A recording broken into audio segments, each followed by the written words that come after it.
Hey, what's going on, guys? Me and Wesley, who is up here now. I don't know if you can see him, maybe. Wesley! Ah, Savannah!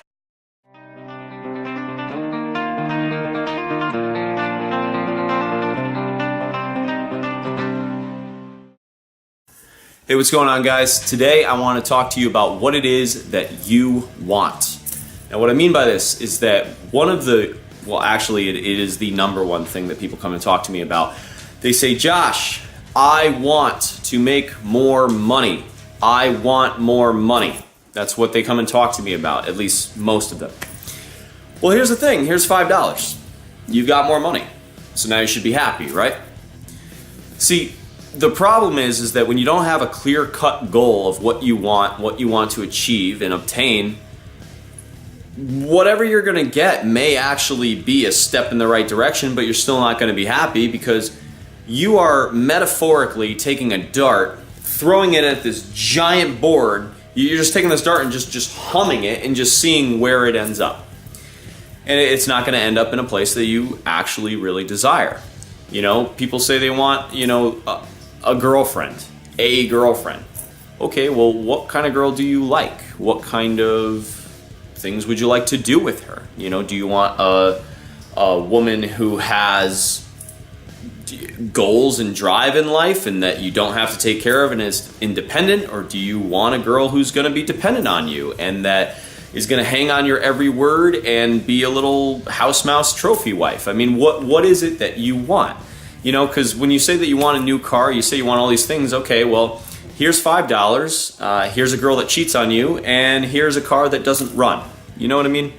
So the biggest problem that people have is that they set their goals so obtainable that they hit them every time.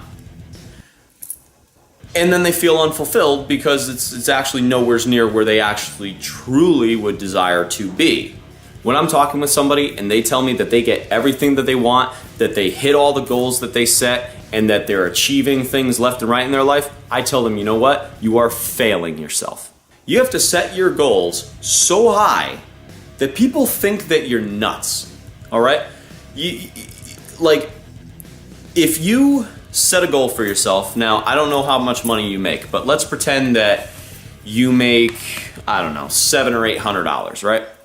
And you set a goal that you want to save $10 per week for this year. Well, okay, it's not necessarily a bad goal, but at the end of the year, you're going to have $520.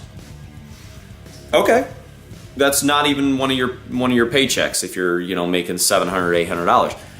Well, what if you set your goal that each week you want to make $1,000 or you want to save $1,000? Now, currently, what's going to happen is that you don't have the means necessarily to obtain that $1,000 because you're only making, let's say, $750, but you're going to watch your spending with every single thing that you buy. You're going to put away as much money as you can, and you're going to accumulate way beyond $10.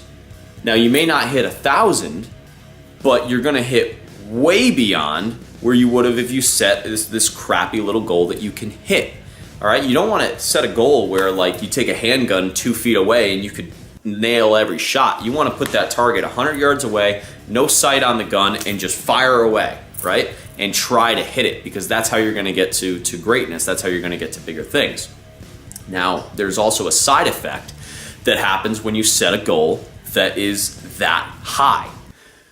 What happens is that if you set a goal for $1,000 per week and you're only making $750 and you want to save $1,000, which means that that's all your bills paid and then you're also saving that, your mind, which is like a computer, will go into its records, into its files, and it will start to sift through and say, okay, how can I save more money? How can I save more money? And then it's going to start to go, how can I make more money? How can I ask for a raise? Can I sell, some of those old, I don't even know, sell that old laptop that I don't use anymore? Can I do something on the side? Can I It's gonna, your mind, which is like a computer, think of your mind like a database. You have a search bar, and if you put into that search bar, I want to save $1,000 a week, your mind is gonna start to search with that curriculum. Your mind is gonna try to start to search and be like, how the hell can I do this? Because right now, it seems unobtainable. But see, if you were able to, if you were able to cut your spending out 100%, and you were able to bank, let's say, after your bills and such for that week, after eating, after everything, you were able to bank, say, I don't know, let's keep it simple, $500. If you were able to bank $500, so you have to find a way, your mind has to find a way to bank another $500. Well, you're gonna start to look at everything that you've got in your house and say, what is it that I don't need? You're gonna start to look at new opportunities that come your way. Do you know somebody who owns a business? Maybe you're gonna be like, hey, listen, can I do some janitorial work for you at night? Can I do this? Can I do that? And you're gonna start to fill your days with something that's going to help you to achieve that goal. And this all came about because I was sitting in a grocery store and this kid came up to me, or he was walking by, and I'd say hi to everybody, and he seemed deep in thought, and I said, hey man, what's going on? He's like, I'm just thinking about some things. Now this kid is young, I don't know, maybe he's 16 or something like that. And when someone that age says, oh, I'm just thinking about things, well, that's not being like, oh, I'm good, you. It actually means, hey, I got some substance here. So I said to him, what are you thinking about? He's like, I'm just thinking about life and what I really want and like this, that, and the other. And I looked at him and I said, okay, put your broom down real quick. And I said, tell me, what do you want? And he looks at me and he's like, well, I want to be successful. I said, okay, that's great. And I want $1 million. But what is success to you? And he sat there, and he's never been asked this question before. And he sat there and he looks at me and he's like, well, it's helping people, but still being true to myself, but, and I have money and, but I feel good about myself. And I looked at him and I told him, well, you already have all of that.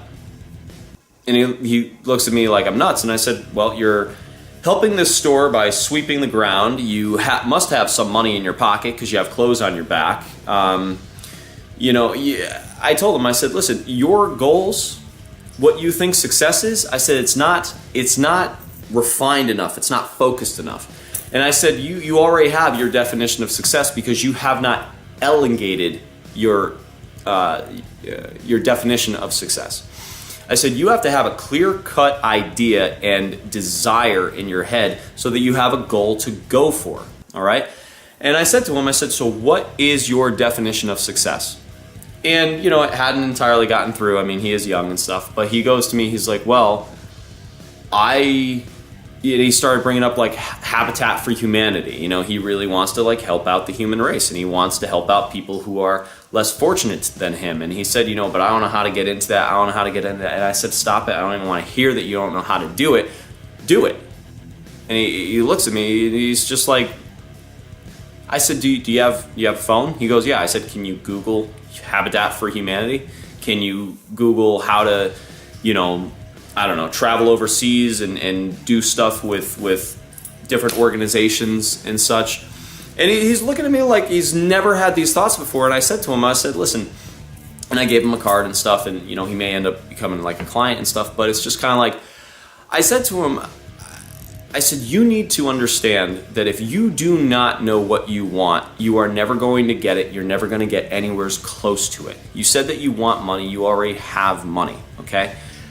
You need to say, I want 100 grand in my bank account by 2 years from now. I want this, I don't know, Lotus Exige. I want this car, 2006, 7, whatever. Whatever it is that you want. Once you have that, your brain will start to go into a mode, like I said, and it's going to find a way to bring this to you. And the last thing I told the kid, I said, you take 2 ships in a harbor, and one of the ships has a captain, and it has the crew, and it has the food and the the sails are in full, full sail and the wind is blowing and everything's great, the ship doesn't leak and it's good. And that ship is gonna go sailing towards its destination, the captain's gonna steer it, and it's gonna probably hit the destination unless some unforeseen events take place and, I don't know, a kraken comes up and eats the damn ship. But then you take a second ship, it's got everything the first one did, except there's no captain and there's no destination. I said that ship, when it just gets put out to go sail, is going to be lucky if it even leaves the harbor, let alone arrives anywhere near some destination that the ship actually wants to reach. So anyways, you need to have a clear-cut goal. You need to know where you're going. You need to have this concept, this idea. You can use a vision board for this type of stuff. If you see something you really want, get on Google, get on the images, print out what it is you want, look at that every single day. Put it on the side of your mirror when you're brushing your teeth. Put it on the side put it on your steering wheel. Tape it to your steering wheel. Look at what you want. Your brain will start to come up with ways to obtain it, okay? Come up with what you want and go and get it. Thanks a lot for checking this out. I'll talk to you next time. Bye, sleep.